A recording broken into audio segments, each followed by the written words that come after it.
नमस्कार, स्वागत है आपका बीटीवी न्यूज में। आपके साथ मैं हूं सना और आइए करते हैं खबरों की शुरुआत। लेकिन सबसे पहले नजर डाल लेते हैं हेडलाइंस पर। रांची से ज्यादा दर पर उमरिया, पिपरिया और गधेरी में वसूला जा रहा है संपत्ति कर। पूर्व पार्षद ने नगर निगम की जन सुनवाई में की शिकायत, अधिकारियों पर लगाया मनमानी करने का आरोप। हाई ब्लड प्रेशर की बीमारी से जूझ रहे जिले के ज्यादातर पुलिसकर्मी, पुलिस अस्पताल में आयोजित हेल्थ चेकअप कैंप में हुआ पुलिस कर्मचारियों और उनके परिजनों के स्वास्थ्य का परीक्षण। चिकित्सकों ने पुलिसकर्मियों को दी सावधानी बरतने की सलाह। और रामपुर नगर निगम जोन कार्यालय के पास रहने वाली 5 वर्षीय लापता बालिका का शव घर के पास स्थित बंद कुएं में मिला। इलाके में फैली सनसनी, पुलिस ने शव को पोस्टमार्टम के लिए भेजा। रविवार की दोपहर लापता हुई थी मासूम बालिका। कुंडम के डुगरिया गांव में रहने वाली वृद्धा ने कलेक्ट्रेट में आयोजित जनसुनवाई में अधिकारियों को अपनी आप बीती सुनाई और कलयुगी बेटे बेटियों की करतूत बताई। उन्होंने बताया कि बेटे बेटियों ने उन्हें घर से निकाल दिया है, लिहाजा वो लगभग 1 साल से दर दर भटक रही हैं। कुंडम डुंगरिया में रहने वाली सुकलिया बाई को उसके बेटे बेटियों ने ही घर से निकाल दिया और वह पिछले 1 साल से दर दर भटक रही है और मदद की गुहार लेकर वो कलेक्ट्रेट की जनसुनवाई में पहुंची और बेटे बेटियों की करतूत बताई कि कहाँ रहे, घर से हाथ पकड़ के निकाल देवी, ऐसे कह के भगा दें। तो मैं भटक रहे हूँ, अब जमीन भी बेचे हूँ तो उनके नाम नहीं हो रही बेटा, तो वे कहाँ से दें पैसा है? जमीन किसके नाम पे थी? मेरे नाम में जमीन। तो वो क्या कह रहे हैं कि नहीं बेच सकस कहा था, हमारे बाप के या दादी के आए ऐसे बोला थे। कितने बच्चे हैं तुम्हारे? 4 लड़के रहते, 1 लड़के के तो काट दे हैं, 3 लड़कियां और 1 लड़का साथ में। तो लड़के लोग ने भगा दिया कि लड़की? हाँ, लड़का लड़के सब ऐसा सलाह में, जब तो अभी पता नहीं लगा रहे हैं अभी तक। से बाहर हो आप रह रही है? कितने दिन हो गए आपको वैसे बाहर रहते? आज से साल भर हो जाई हो, 4-5 साल तो ऐसे घर में गुजर टारते ही रहे आए हों।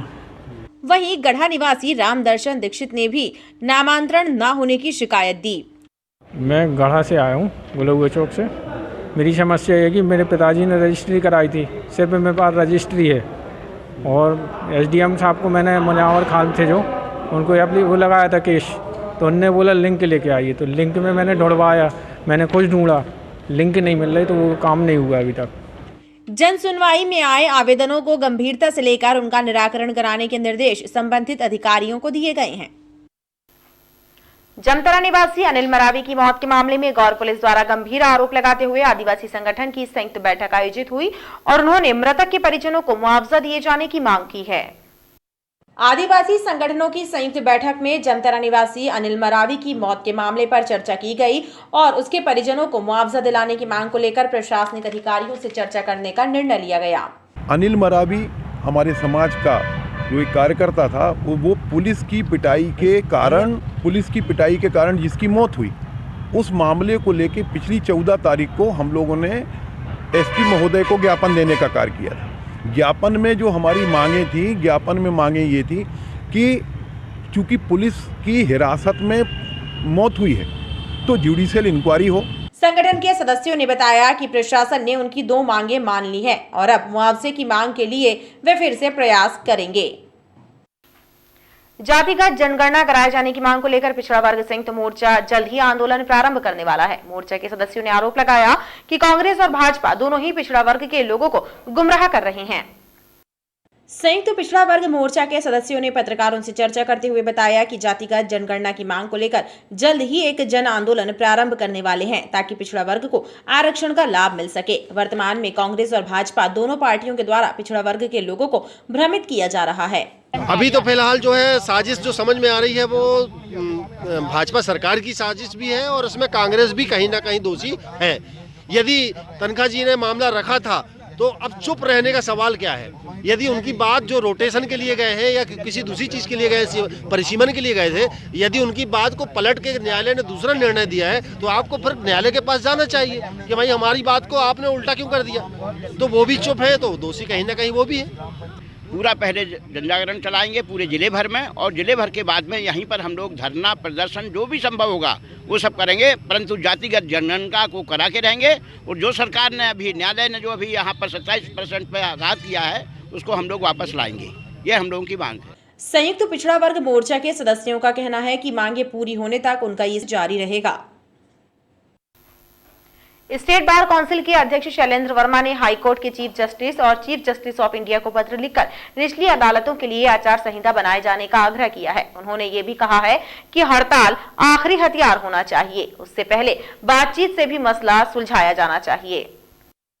स्टेट बार काउंसिल के अध्यक्ष शैलेंद्र वर्मा ने मीडिया से चर्चा करते हुए कहा कि इंदौर में जिला अदालत के न्यायाधीश द्वारा वकीलों से की गई अभद्रता के मामले को लेकर उनके द्वारा चीफ जस्टिस ऑफ इंडिया और हाईकोर्ट के मुख्य न्यायाधीश को पत्र लिखा है एवं निचली अदालतों के न्यायाधीशों के लिए भी आचार संहिता बनाए जाने का आग्रह किया है। उन्होंने कहा कि उनके द्वारा अधिवक्ताओं को भी कहा गया है कि यदि ऐसी कोई घटना होती है तो पहले बातचीत करें, उसके बाद हड़ताल करें।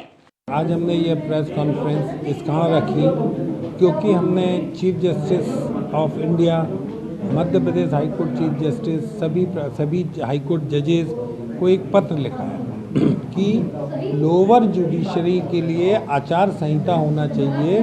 वो इस तरह वर्क करें जैसे हाईकोर्ट जज और सुप्रीम कोर्ट जज करते हैं कि हाईकोर्ट में जैसे हमारे यहाँ 10:30 पे काम शुरू होता है तो 10:30 पे होगा, 10:35 पे नहीं, 10:30 पे हो जाता है। 10:30 से 1:30 तक जज बैठता है, उसके बाद 2:15 से लेकर 4:30 तक बैठता है। रेगुलर काम चलता है। उस बीच में ना तो वो मोबाइल यूज़ करता, ना इंटरनेट यूज़ करता, ना कोई परिचित आते हैं तो घर के अंदर चैम्बर में चला जाता है, ये भी नहीं करता है, वो वर्क करता है। यही वर्क कल्चर लोअर जुडिशरी में हो, इसके लिए आचार संहिता बनाने के लिए हमने 5 पॉइंट दिए हैं। इस बात पे आचार संहिता बनाएं ताकि वर्क अच्छे से हो सके। इसमें मुख्य मुद्दा यह है कि माननीय उच्चतम न्यायालय और उनके कंपेनियन जजेस और माननीय उच्च न्यायालय मध्य प्रदेश के चीफ जस्टिस महोदय और उनके कंपेनियन जजेस को इस बात की वो किया जा रहा है, इस बात से अवगत किया जा रहा है कि लोअर कोर्ट्स में कार्य गुणवत्ता से कैसे किया जाए। अधिवक्ताओं के हित में सतत कार्य करने की भी बात अध्यक्ष शैलेंद्र वर्मा ने कही है। पूरे विधानसभा क्षेत्र के गरीब परिवारों को प्रधानमंत्री आवास योजना का लाभ नहीं मिल रहा है, यह आरोप लगाते हुए युवा कांग्रेस कार्यकर्ताओं ने नगर निगम का घेराव किया। विरोध प्रदर्शन के चलते नगर निगम मुख्यालय के सामने देर तक मजमा लगा रहा।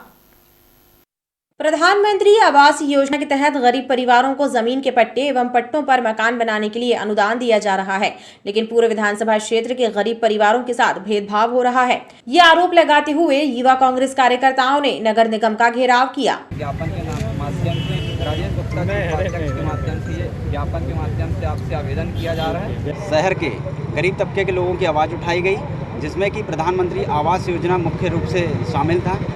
देखा ये जा रहा है कि योजना के तहत भाजपा जो कि सत्तारूढ़ पार्टी है, उनका चेहरा देख कर उन्हें लाभ दिलाया जा रहा है, जबकि गरीब तबके के लोग आज भी इस योजना के लाभ पाने से वंचित रह जा रहे हैं। आज हमने शासन प्रशासन के सामने मांग रखी है और 15 दिन का समय दिया है। अगर 15 दिन के अंदर कोई संतोषजनक जवाब नहीं आता है तो युवक कांग्रेस पूरे शहर भर में आंदोलन करेगी, जिसकी संपूर्ण जिम्मेदारी और जवाबदारी शासन एवं प्रशासन की होगी। गरीबी रेखा के नीचे रहने वाले लोग हैं पूर्व विधानसभा क्षेत्र के अंतर्गत, जिनको आवास योजना का लाभ नहीं मिला है, और यदि शासन प्रशासन जल्द से जल्द सर्वे नहीं कराती है तो युवा कांग्रेस उग्र आंदोलन करेगा, जिसके जिम्मेदार शासन प्रशासन स्वयं होगा। विरोध प्रदर्शन के चलते नगर निगम मुख्यालय के सामने देर तक मजमा लगा रहा। सोशल डेमोक्रेटिक पार्टी की बैठक मोमिन ईदगाह चौक में संपन्न हुई, जिसमें ओबीसी आरक्षण के मुद्दे सहित शहीद अब्दुल हमीद चौक के जीर्णोद्धार की मांग को लेकर पार्टी के द्वारा की जाने वाली गतिविधियों की रूपरेखा तैयार की गई। शहीद अब्दुल हमीद चौक सहित अन्य चौराहों की दुर्दशा और ओबीसी आरक्षण के मामले को लेकर सोशल डेमोक्रेटिक पार्टी की अहम बैठक संपन्न हुई, जिसमें आगामी आंदोलन एवं प्रशासनिक अधिकारियों से मुलाकात कर ज्ञापन देने संबंधी रूपरेखा तैयार की गई। पार्टी के सदस्यों ने बताया कि जनहित से जुड़े मुद्दों को लेकर उनके द्वारा जनता की आवाज उठाई जाएगी, जिसमें विशेष रूप से ओबीसी का मसला है, जो आज उनका आरक्षण समाप्त हो गया है, तो उस आरक्षण के लिए भी पार्टी अपने प्रयास करेगी।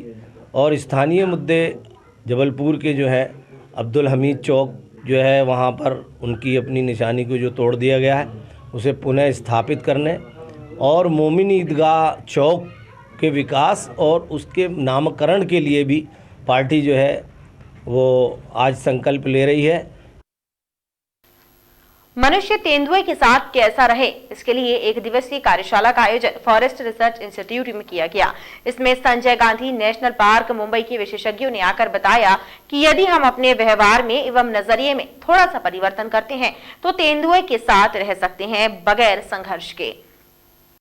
फॉरेस्ट रिसर्च इंस्टीट्यूट में एक दिवसीय कार्यशाला का आयोजन किया गया, जिसमें बताया गया कि तेंदुओं के साथ कैसे रहा जा सकता है। मुंबई के संजय गांधी नेशनल पार्क से आए विशेषज्ञों ने बताया कि तेंदुआ मनुष्य से सबसे ज्यादा डरता है, उस पर अटैक नहीं करता, लिहाजा हमें भी तेंदुए को देखकर भयभीत नहीं होना चाहिए, बल्कि उसे नजरअंदाज कर दूर चले जाना चाहिए।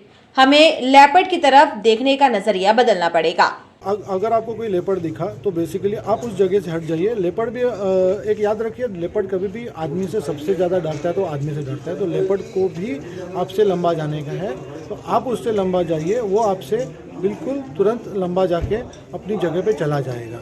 आपको सिर्फ उसको 1-2 मिनट ज़्यादा देने हैं कि वो अपनी जगह से हटे, और वो अपनी जगह से 101% हट जाता है। जैसे आप लोगों को आज कार्यशाला में बताया गया कि लेपर्ड को देख मात्र लेना ही कॉन्फ्लिक्ट नहीं होता है। यहाँ पे हम लोग कई जगह पे हम लोग सुदूर टाइगर रिजर्व्स में जाते हैं वन्य प्राणियों को देखने के लिए, तो यहाँ पे यदि अगर तेंदुआ हमें दिखाई देता है और हमारे रहवासी क्षेत्र से दूर अगर है तो इसमें कॉन्फ्लिक्ट की स्थिति नहीं निर्मित होती है और इसे हमें भयभीत नहीं होना है, लेकिन उसके साथ हम कैसे रह सकते हैं इसके बारे में हमने आज चर्चा किया है। और मैं आग्रह भी करूंगी हमारे मीडिया के साथियों से कि इसको और भी प्रकाशित करें, जो हम लोगों ने पैम्फलेट दिया है जिसमें हम क्या कर सकते हैं और क्या नहीं करें जब तेंदुआ हमें दृष्टिगत होता है। लेपर्ड विशेषज्ञों का कहना है कि लेपर्ड को देखने का नजरिया बदलने से स्थितियां बदल जाएंगी, थोड़े से अभ्यास की जरूरत है। गुरंदी दर्शन चौक स्थित सिद्ध शारदा मंदिर में 67वां प्रकटे उत्सव धूमधाम के साथ केक काटकर मनाया गया। इस अवसर पर भजन कीर्तन और प्रसाद वितरण का भी दौर चला। गुरंदी दर्शन चौक स्थित सिद्ध शारदा मंदिर में माता रानी का 67वां जन्मोत्सव हर्षोल्लास से मनाया गया। भक्तों ने केक काटकर माता रानी के प्रति अपनी भक्ति का इजहार किया।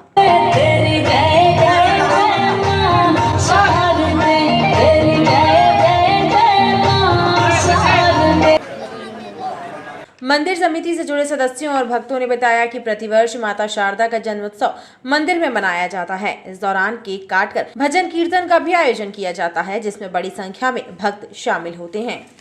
आज हमारे क्षेत्र के लिए बड़ा गर्व का विषय है कि आज हमारे क्षेत्र में माँ जगत जननी माँ शारदा का जो मंदिर है आज 66वां वर्ष हो गया है, जिसको लेके आज हमारा गुरंदी व्यापारी संघ एवं गुरंदी क्षेत्रवासी एवं तिलक मंडल भाजपा मिलके माँ जगत जननी का 66वां जन्मोत्सव बनाए हैं। और हमें बड़ा खुशी है, इस बात की खुशी है कि इस व्यापार में माँ जगत जननी का इतना आशीर्वाद है कि कितना भी बड़ी विपदा आ जाए, जैसे अभी कोरोना काल आया उसमें आपने देखा वहाँ इस क्षेत्र में ऐसा कुछ भी घटना नहीं घटी। आज माता रानी शारदा माता का गुरंदी दर्शन चौक में जन्मोत्सव मनाया जा रहा है। हम सब व्यापारी बंधु बड़े हर्ष और उल्लास से माता की कृपा से यहाँ व्यापार व्यवसाय करते हैं और माँ का बड़ा असीम आशीर्वाद हम सब व्यापारी बंधुओं पर रहता है। और माता रानी की जय, जय शारदा माता की जय। इस अवसर पर प्रसाद का भी वितरण किया गया। पहाड़ी इलाकों में हो रही बर्फबारी का असर जबलपुर में भी दिखाई दे रहा है। सर्द हवाओं की मौजूदगी से पारा 6 डिग्री लुढ़क कर 5.2 डिग्री सेल्सियस तक आ गया है। लिहाजा शहरवासी हड्डियों को गलाने वाली सर्दी का एहसास कर रहे हैं। सर्द हवाओं की आमद से न्यूनतम तापमान सामान्य से 6 डिग्री कम 5.2 डिग्री सेल्सियस तक आ गया है, जिसके कारण लोगों को कड़ाके की ठंड का सामना करना पड़ रहा है। आलम यह है कि 10 बजे के बाद सड़कों पर भी सन्नाटा पसरा रहता है। मौसम वैज्ञानिकों की माने तो पहाड़ी इलाकों में हो रही बर्फबारी की वजह से शीतलहर जारी है और यही वजह है कि शहर में सर्दी कहर बरपा रही है। मंगलवार को अधिकतम तापमान 23.8 डिग्री सेल्सियस दर्ज किया गया। वहीं अभी भी शहर के कई इलाकों में अलाव की व्यवस्था न होने से लोग परेशान हैं। मौसम बहुत शानदार है, लेकिन मौसम में अलाव की व्यवस्था होनी चाहिए। सब जगह अलाव पहले चलते चले आ रहे थे, ऐसे अलाव है नहीं। और खबरों का सिलसिला लगातार जारी रहेगा। आप देखते रहिए BTV न्यूज़।